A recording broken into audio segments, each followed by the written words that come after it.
मुख्यमंत्री की घोषणा हवा हवाई। लोकसभा प्रत्याशी का चुनाव प्रचार करने आए थे मुख्यमंत्री आदेश चौहान।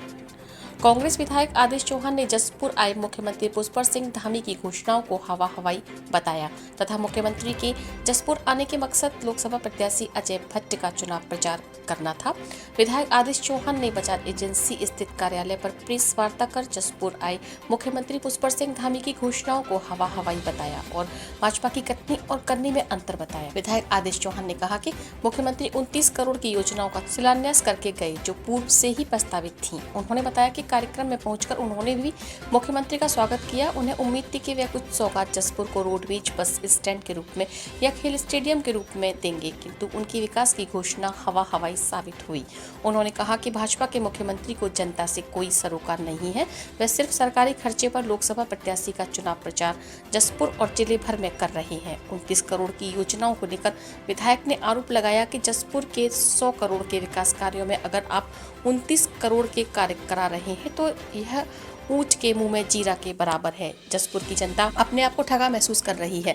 विधायक आदेश चौहान ने कहा कि विपक्ष का विधायक होने के नाते वह विगत 7 वर्षों से भाजपा के मुख्यमंत्रियों जसपुर विधानसभा क्षेत्र में विकास कार्यों की मांग करते आ रहे हैं और उन्होंने जसपुर आए मुख्यमंत्री का स्वागत किया, न कि विरोध। लेकिन भाजपा की कथनी और करनी में बहुत अंतर है, जिसका सबक जनता उन्हें आने वाले चुनाव में सिखाएगी। प्रेस वार्ता में गजेंद्र चौहान, आदित्य गहलोत, शैलेंद्र गहलोत, सर्वेश चौहान, राहुल गहलोत आदि मौजूद थे। मामला देखिए, कल आप सबने देखा कि बड़ा जसपुर में एक माहौल था 2-3 दिन से कि साहब मुख्यमंत्री जी जसपुर आ रहे हैं और जसपुर को कोई बड़ी सौगात देंगे। और क्योंकि 2 वर्ष के बाद सरकार बनने के 2 वर्ष के बाद मुख्यमंत्री जी हमारे यहाँ हैं और हमें भी इसी बात की खुशी थी कि भाई अगर आ रहे हैं तो हमारे जसपुर का विकास हो। हम विपक्ष के विधायक होने के बाद भी हम उनके उस स्वागत के लिए गए, क्योंकि हमने कहा था कि भाई जसपुर का विकास होना चाहिए, तो हम उसमें कोई अवरोध पैदा नहीं करेंगे।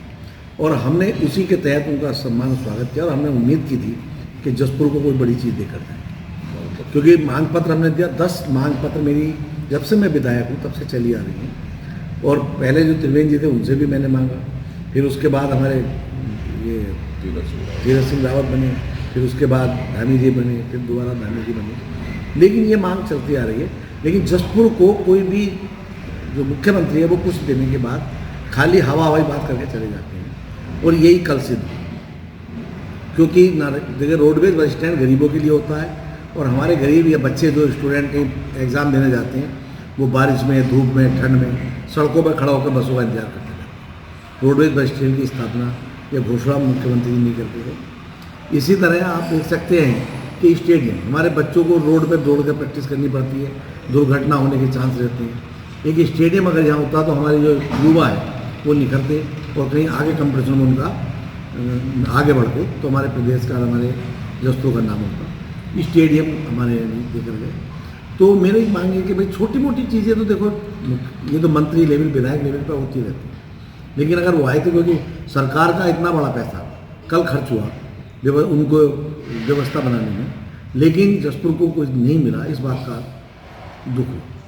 तो जी आपके द्वारा भी मांग पत्र दी, मतलब फैक्ट्री का नवीनीकरण मेरी मांग थी, शुगर फैक्ट्री का, जिसमें कि जो हमारे पहले यहाँ थे और गन्ना मंत्री और इनसे मिलकर हमारा पहले ही तय हो चुका था कि बॉयलर के लिए एक थोड़ा सा उसके चेन कुछ है उसको बढ़ाने के लिए पैसा स्वीकृत उन्होंने सभी शुगर मिलों को दिया है, लेकिन नया बॉयलर की स्थापना नहीं हो रही, पुराने को ही उसमें रिपेयर के लिए दिया गया है। वो पहले हमारा स्वीकृत हो चुका है। हड़म्बा देवी मंदिर का पैसा जो हमारे उसमें पर्यटन के विभाग से सोंदेकर के लिए पहले स्वीकृत हो चुका है। लेकिन मैं कह रहा हूँ कि ये चीज़ें तो होती रही, लेकिन एक बड़ी सौगात जो जसपुर को चाहिए थी वो उसके लिए निराशा हाथ लगी और इसीलिए हम गए भी थे कि भाई हमें कुछ ऐसा मिलेगा जिससे कि जसपुर की, आप समझिए कि यहाँ डिग्री कॉलेज की स्थापना उसमें केवल कला वर्ग है, हम उसकी मांग करी कि भाई इसमें विज्ञान वर्ग खोल दिया जाए, उसमें विज्ञान वर्ग की भी हौसला नहीं हुई। तो इस तरह की मेरी कई मांग है जसपुर की थी। 10 मांग तो मैंने दिया। रायसो गाँव और डाम क्षेत्र जो बसा हुआ है उसको रायसो गाँव की मांग मेरी है कि इसको रायसो गाँव घोषित किया जाए, वो आज तक पूरा नहीं हुआ। तो इसलिए खाली हवा हवाई एक दौरा रहा और जिससे जसपुर की जनता इससे निराश हुई। विधायक जी, जिस तरह से आपने भी मांग करी है और जिस तरह से मुख्यमंत्री जी आए और 29 करोड़ की लगभग कार्यों का उन्होंने लोकार्पण और शिलान्यास किया है, तो क्या ये विकास के पर नहीं? ये जो योजना है, जैसे पेयजल की योजना, ये हमारे भारत सरकार की 2 वर्ष से चल रही है, उनका लोकार्पण किया है। मैं ये नहीं कह रहा हूँ, जो ये योजनाएं हैं वो चल रही हैं, लेकिन हमें मान लिया 29 करोड़ से हमें तो जरूरत है 100 करोड़ की, और लगे हमें 29 करोड़, तो विकास कैसे हो? मेरा कहने का मतलब है, जरूरत है हमें स्टेडियम की, जरूरत है हमें रोडवेज बस स्टैंड की, जरूरत है हमें जो है डिग्री कॉलेज में विज्ञान संकाय की, जिन चीज़ों की जरूरत है, जो जसपुर पॉलिटेक्निक कॉलेज की जरूरत है, शुगर फैक्ट्री का नवीनीकरण बड़े स्तर पर हो, उसका जो है, क्योंकि 20,000 टन की कुल फैक्ट्री है हमारी, लेकिन उससे हमारा काम नहीं चलता है, उसका विकास हो।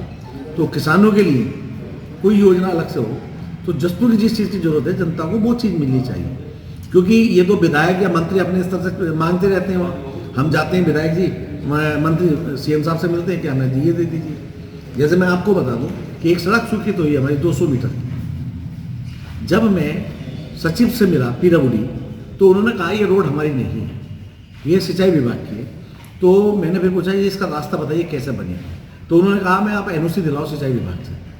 मैंने सिंचाई विभाग से पीडब्ल्यूडी को एनओसी दिलाई, फिर मैंने पीडब्ल्यूडी से इसका जो है एस्टीमेट बनवाकर भिजवाया।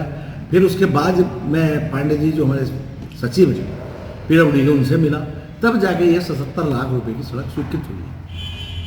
तो ये काम तो विधायक या मंत्री ये लेवल पे, मैं कह रहा हूँ कि सीएम साहब आए 2 साल में, तो उनके हिसाब से बड़ा काम एक चीज़ मिलना चाहिए था, जिससे मेरे युवा, मान लिया पॉलिटेक्निक कॉलेज दे आते तो हम समझते हैं हमारे युवाओं को एक प्लेटफार्म मिलता शिक्षा ग्रहण करने का, तो युवाओं को खुशी होती कि साहब सीएम साहब आए थे और ये दे गए।